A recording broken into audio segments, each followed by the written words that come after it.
이번 주 여론은 큰 변화가 있었지요. 이은영 소장님, 이번 주 여론에 윤석열 후보가 이재명 후보 이긴 것은 하나도 없었죠? 네, 그렇습니다. 다 뒤집어졌죠? 예, 하나 정도 있었다고 할까요? 아, 그래요? 예, 근데 대부분 지금 지난주 조사는 그래도 윤석열 후보 앞서는 것들이 있었는데 예. 이번 주는 이재명 후보가 거의 다 앞섰고요. 바뀌기 시작하더니 이제 네. 다 이렇게 역전이 됐는데 어떤 것을 먼저 볼까요? 일단은 MBS 조사를 어저께 나온 MBS 네. 조사 좀 봐야 될 것 같은데 27일에서 29일 날까지 조사가 진행이 되었고요. 가상번호 전화 면접 조사로 조사가 진행이 됐습니다. 여기서 지금 이재명 후보가 윤석열 후보를 오차범위 밖으로 앞서는 거의 격차가 11%포인트가 났어요. 예. 그래서 지난 조사 대비 보면은 이재명 후보가 이번 조사에서 39%, 윤석열 후보 28%인데 예. 지난 조사 대비 이재명 후보 4%포인트 올랐고 윤석열 후보 1%포인트 하락을 했습니다. 그래서 윤석열 후보가 30%대 하락을 했는데 이걸 다시 30%대로 지금 올리지 못한 상황이고요. 예. 격차가 지금 이렇게 오차 범위로 난 것들이 전화 면접 조사에서 한 3개 정도 나왔거든요. 그래서 지금 이제 오늘부터 아마 신년 여론조사들이 들어갈 것 같은데 이게 새해가 되면은 이재명 후보가 상당히 좀 대세 상승 흐름을 잡아갈 수 있는 예. 그런 조사들이 나오지 않을까 좀 전망이 됩니다. 이재명 후보가 39, 윤석열 후보가 28인데 지난번에 윤석열 후보가 29 찍으면서 네. 20대로 내려앉았다라고 그렇습니다. 했는데 더 내려간 거네요. 그렇습니다. 1%포인트가 더 내려갔고요. 이게 지금 이게 이제 좀 지난주에 내려가다 보니까 이제 그 자기 지지층 결집을 위해서 대구 경북 지역 방문을 했는데 이 방문해서 발언한 연설 내용들이 상당히 지금 지지자층을 더 불안하게 만들고 있는 모양새여서 이게 좀 하락세가 좀 멈출지 좀 봐야 될 것 같습니다. 다른 것도 혹시 하나 더 있으면 볼까요? 지금 나온 조사가요. 예. 한길리서치, 네. 그러니까 아주경제에 의뢰해서 한길리서치 조사가 있었습니다. 요것도 지금 보면은 이재명 후보가 그 좀 앞서는 한 7.5%포인트 정도 앞서는 결과가 나왔는데요. 네. 지금 이 조사가 이재명 후보가 42.4, 윤석열 후보가 34.9%로 7.5%포인트 정도 앞서는 결과가 나왔습니다. 네. 그 이번 조사들의 그 가장 큰 특징을 보면은 일단은 20대에서 이재명 후보가 윤석열 후보를 상당히 많이 앞섰다. 그리고 서울 지역에서 이재명 후보와 윤석열 후보가 거의 이제 엇비슷해졌다. 이게 두 가지가 가장 큰 특징이었었어요. 네. 그동안 사실 윤석열 후보가 앞선 가장 큰 이유가 정권 교체 여론이 매우 높았기 때문에 그러지 않았습니까? 네, 맞습니다. 그런데 이번에 보니까 정권 교체 여론보다는 국정 안정 여론이 더 높은 조사도 있더군요. 예, 그게 이제 MBS 조사가 그렇게 나왔는데요. 이게 지금 MBS 조사 같은 경우는 그 이제 안정대 그 심판 이 단어를 썼어요. 네. 그래서 이제 안정이라는 단어를 조금 더 많이 선택하지 않았을까 이렇게 좀 보여지긴 하는데 그 교체 의향이 지금 안정론이 조금 더 높게 나왔습니다. 예, 안정이 더 높게 나온 건 처음 아닌가 싶은데요. 네, 맞습니다. 그 지난주 MBS 조사에서 두 개 안정과 그다음에 심판이 거의 딱 붙었었거든요. 근데 예. 이번에 그 안정 의향이 더 높게 나왔는데 또 다른 조사에서는 지금 정권 교체 의향이 또 조금 더 높게 나왔어요. 그래서 이 정권 교체 지수는 그 조사 회사마다 물어보는 방식이 좀 달라서 약간 차이는 있겠지만 그래도 과거의 그 정권 교체 의향보다는 상당히 지금 40% 아래로 떨어졌다 이렇게 볼 수 있겠습니다. 이 부분은 이은영 소장 분석이 좀 궁금한데요. 그동안에 정권 교체 여론이 더 높음에도 불구하고 윤석열 후보가 그만큼의 지지를 못 얻었기 때문에 과연 이게 어떻게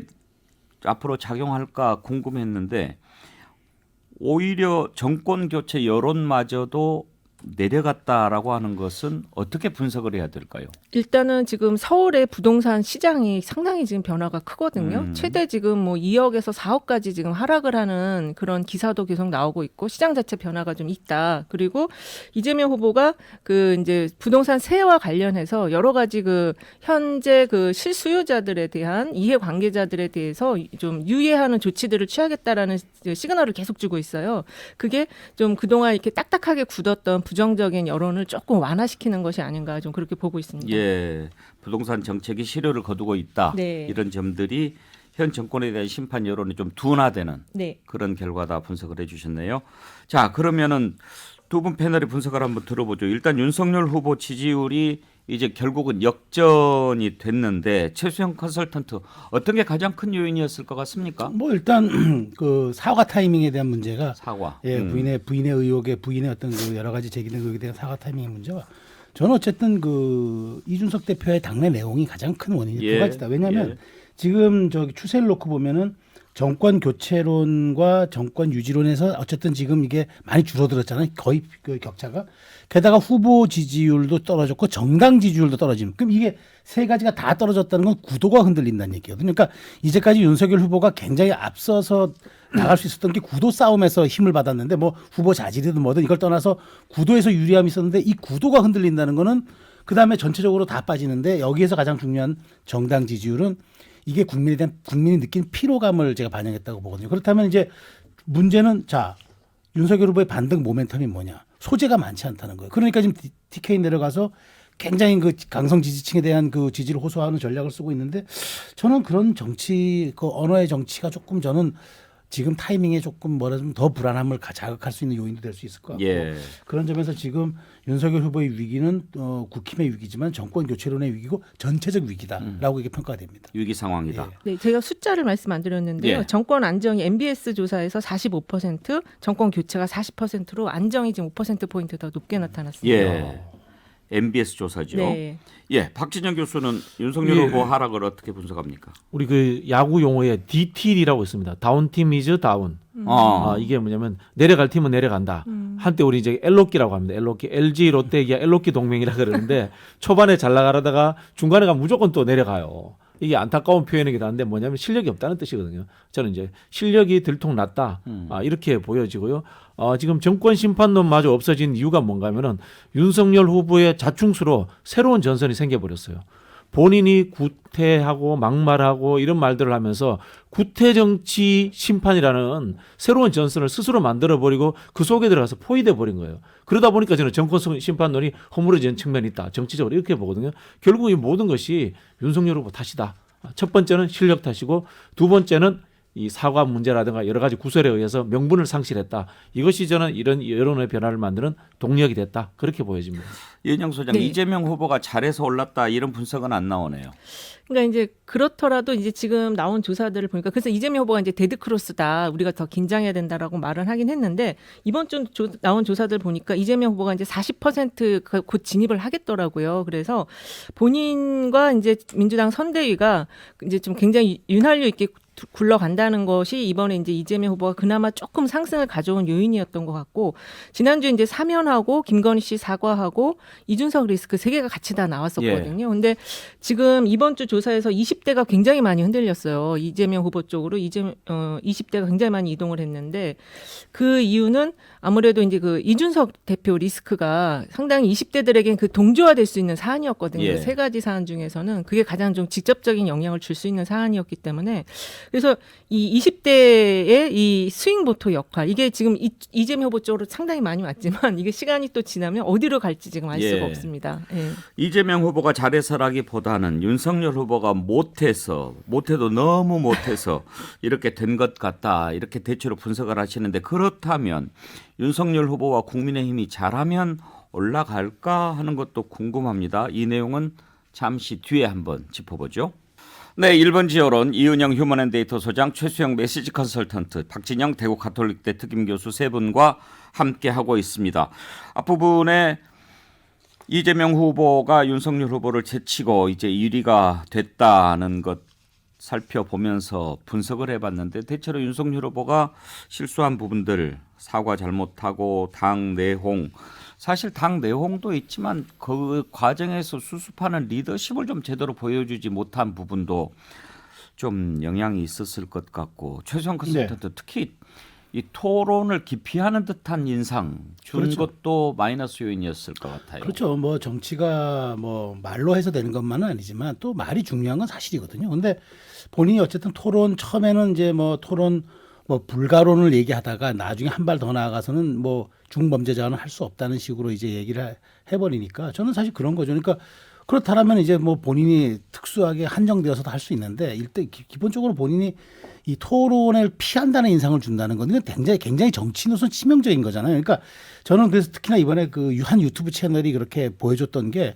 저는 굉장히 그 대중들의 갈망에 그 불을 질렀다고 생각합니다. 그렇기 때문에 이제 저는 뭐 그러니까 윤석열 캠프 주변에서도 아예 뭐 법정 토론 나갈 거다고 하는데 저는 이제는 오히려 그렇게 윤석열 후보에게 낙인 찍힌 라벨링 효과 그러니까 토론을 피하거나 토론에 자신 없다. 그러니까 실제 16번의 국힘 토론에서는 잘했지만 그러나 중요한 거는 이제 대통령을 마지막 뽑는 본선 경기에서 본인 토론을 회피하자는 것으로 비춰진다는 거는 저는 그건 최악이었다고 봐요. 그런 점에서 윤 후보는 그것은 왜 그렇게 누군가가 재현했는지 모르지만 그건 전략적 패착이라고 볼 수밖에 없습니다. 박진영 교수, 방금 최수영 컨설턴트가 한 발 더 나가서 확정적 중범죄자와는 토론할 수 없다. 그 발언을 소개를 했는데 두 발 더 나갔죠.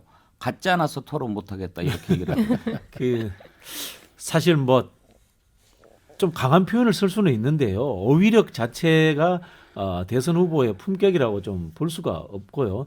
또 확정적 중범죄라는 것도 어떻게 좀 해석하면 허위 사실에 가까울 수도 있습니다. 그런데 이 부분들에 대해서 국민들이 동의를 해줄 수가 없는 게요. 여당에서 비판을 하고 있습니다만 본인, 부인, 장모 관련해서 여러 의혹들이 있는 상황에서 이게 또 타인을 그렇게 과도하게 비판한다는 이것도 하나의 또 내로남불입니다. 그러다 보니까 저는 이 도덕적인 부분에 있어서도 좋은 평가를 받지 못했다 그런 것 같고요. 뭐 앞에서 말씀하신 것처럼 저는 뭐 토론과 말이라는 게 사실 정치라는 게 말의 성찬이다 이런 이야기를 하거든요. 말로서 밥 먹고 싸우고 하는 것인데 그런 토론을 안 하겠다고 하면 사실 정치를 안 하겠다는 소리로 들리기 때문에 국민들에게 이 사람은 말로서 누군가를 설득하고 남을 이렇게 승복시킬 수 있는 사람이 아니구나라고 이렇게 보여줬다고 보입니다. 아무튼 이제 이렇게 되다 보니까 윤석열 후보 지지율이 내려가는 것 단순히 이 문제를 넘어서 정권 교체 여론이 높은데도 윤석열 후보가 그 부분을 담아내지 못했다 이런 인식이 이제 확산되는 거 아닙니까 지지층 사이에서. 그러다 보니까 후보 교체론이 슬슬 나오고 있습니다. 이은영 소장님, 네. 후보 교체 필요성에 대한 조사를 한 것도 있죠. 예, 이게 저희가 지난 시간에 이런 조사가 곧 나올 거다라고 한번 예. 얘기를 했었는데 나왔어요. 이게 한길리서치가 아주경제 의뢰로 이제 조사를 했는데 25일에서 27일까지 조사를 했습니다. 여기는 이제 무선 RDD 번호를 표집을 해서 ARS로 조사를 했는데요. 후보 교체가 필요하다 의견이 56.6.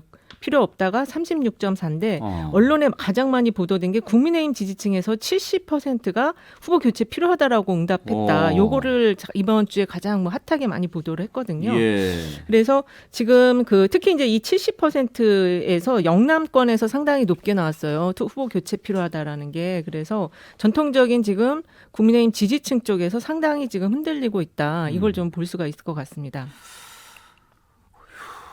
후보 교체를 여야 다 필요하다 그렇습니다. 이렇게 물어본 겁니까? 예, 맞아요. 따로따로 물어보지는 않았나요? 예, 여야 대선 후보 모두 교체가 필요하냐. 예. 그래서 그 필요성도 물어보고 또 뭐 단일화에 대한 것도 물어보고 했는데요. 근데 여기에서 이제 또 하나 중요한 문항이 그러면 지금까지 지지한 후보를 계속 지지하겠냐. 예. 계속 지지하겠다고 또 81%가 나왔어요. 그래서 이게 좀 약간 상충되잖아요. 그러네요. 그래서 이게 실제로 이제 정말로 필요하다라기보다는 윤석열 후보와 선대위는 좀 빨리 정신 차리고 이걸 수습해서 우리가 여지껏 지금까지 1년 넘게 이 정권교체 의향 하나만 가지고 지지를 했는데 지금 마지막에 이렇게 하면 안 된다. 그 신호를 보내는 것 같습니다. 그런데 박진영 교수, 네.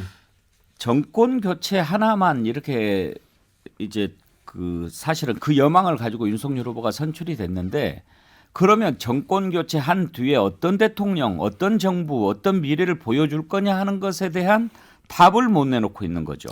그렇죠. 우리 국민들이 왜 대통령은 미래지향적으로 뽑고 총선이나 국회의원을 뽑을 때는 정권 심판을 하느냐. 그 이유가 존재합니다. 이게 우리 삼권 분립이 되어 있지 않습니까? 대통령은 집행부입니다. 일을 해야 되는 사람입니다. 주도적으로. 그래서 앞서서 일을 해야 되는 사람이기 때문에 정권 심판율이 아무리 우세해도 다음 사람을 뽑는 거지 않습니까? 이전 사람과 관계없는 사람을 뽑는 거기 때문에 결국은 그것에 대해서는 미래를 보고 선택을 하게 됩니다. 국회의원 선거는 다르거든요. 그런데 제가 봤을 때는 윤석열 후보는 거기까지 인식을 못했던 것 같아요. 아직도 이분은 문재인 대통령과 싸우고 있는 거죠. 타 후보들은 앞으로 나가고 있는데 그런 점에서 저는 당분간 이 늪에서 빠져나오기 어렵지 않겠나 그렇게 보여집니다. 예. 최수영 컨설턴트 지금 그 후보 교체가 필요하다가 56.6이고 필요 없다가 36.4인데 국민의힘은 70.4%란 말이에요. 민주당은 35.7%만 후보 교체가 필요하다. 그러니까 지금 뭐 국민의힘이 필요한 교체해야 되냐, 민주당이 교체해야 되느냐 이 질문은 아니다 하더라도 이 지지층을 상대로 분석을 해보면은 국민의힘 후보 교체 필요성이 더 높다라고 본 것이 이렇게 유추가 가능하잖아요. 그럼 더군다나 핵심 지지층에서 지금 후보 교체를 해야 된다가 70%에 가깝다면은 그러면 이제 지지층에 말하자면 강고한 지지층에도 균열이 생기고 있다는 건데 제가 2012년 사례를 한번 들어볼게요. 2012년 때 그때도 정권 교체론이 대선 그때 3개월인가 앞두고 55%에 가까웠었어요. 지금 비슷했어요. 그래서 그때 이제 당시 문재인 후보가 이길 수 있다라는 생각, 더군다나 그때 안철수 후보까지 그때 있었기 때문에 그렇지만 그래서 그때 이제 민주당이 무슨 프레임을 꺼내느냐, 이명박근혜를 꺼냈어요. 근데 결국은 어떻게 됐습니까? 그때 박근혜 후보 당선으로 나타났잖아요. 지금 마찬가지예요. 윤석열 후보가 이 위기감을 느끼니까 문재명 프레임을 들고 나왔어요. 문재인과 이재명은 한 몸이다라는 것 같은데 이명박근혜 비슷한 기조죠. 전 그렇게만 가서는 안 된다고 봐요. 그러니까 반문 빅텐트, 반문 큰 접시, 뭐 빅플레이트 이런 얘기들보다도 어쨌든 윤석열이 보여줄 나라, 보여줄 국정이 국민이 필요했는데 이건 자꾸 과거로 회귀하고 있으니까 지금 더더군다나 이번 대선은 1987년 체제 이후로 치러진 5번의 대선과는 완전히 다른 성격을 갖고 있어요. 코로나 팬데믹이라는 상황, 오프라인이 사라지고 온라인에서 치러지는 상황, 미디어 선거 이런 것들에 대한 중첩된 어떤 그런 요인들을 생각하지 못하고 무조건 정권교체 지수에만 그냥 올인하는 이런 전략적 패착이 저는 지금 오늘날의 지금 윤석열 후보의 하락으로 나타날 수밖에 없었다라고 평가합니다. 그런데 박진영 교수, 당은 당규상 후보 교체가 가능합니까? 불가능하죠. 당은 당규상 불가능한데 이건 뭐 정치적인 문제이기 때문에 예. 또 정치라는 것도 상상력이 발휘되지 않습니까? 알 수는 없는 부분인데 저는 그 윤석열 후보가 지금 더 잘못하는 것은 지금 더 극단적인 발언들을 쏟아내면서 강경으로 가고 있어요. 이게 옛날에 2020년 총선 때 황교안 대표 비슷한 분위기예요. 스스로 협소화시키는 거예요. 근데 그때하고 또 다릅니다. 왜냐면요. 지금은 안철수라는 다른 대체제가 당 밖에 존재하고 있습니다. 단일화 국면도 존재할 수 있는 겁니다. 지금 보시면요. 윤석열 후보가 빠지면 안철수 후보가 올라가요. 이런 상황이 뭐냐면은 거대 양당 후보만 존재한다면은 윤석열 후보가 지금 거친 발언을 해가지고 자기 핵심 지지층을 다시 불러 모은다 이렇게 이야기할 수 있는데 지금 그런 상황이 아니에요. 대체제가 존재한다는 것을 인식을 못하고 지금 극단적인 발언을 하니까 제가 봤을 때는 당분간 이렇게 느슨하게 빠져가는 이런 국면으로 흐를 수밖에 없을 것 같아요. 이은영 소장님, 혹시 네. 후보 교체 여론조사가 앞으로도 또 있을까요? 이게 지금 있을 수도 있는데요. 사실 이제 이 후보 교체를 여기서 이 조사회사에서 한 게 그 뒤에 있는 문항, 단일화 찬성 여부와 단일화 됐을 때 두 후보 간 이 비율이 어떻게 바뀌는지 보려고 했던 것 같은데 단일화 찬성에 관해서는 찬성 의견이 45.5, 반대가 39.6이었는데 재밌는 게 국민의힘 지지층에서 단일화 찬성이 83.9가 나왔고요. 민주당에서는 단일화를 두 사람의 단일화 반대한다가 64.4가 나왔어요. 그러니까 서로 다 그 수를 읽고 있다는 거죠. 그래서 지금 이 교체 의향이 이렇게 높다는 거는 단일화를 좀 빨리 해서 다시 끌어올려라. 이런 맥락의 흐름이 있는 걸 좀 볼 수가 있을 것 같고 이번 그 한길 리서치 조사에서 안철수 후보가 5%가 나왔거든요.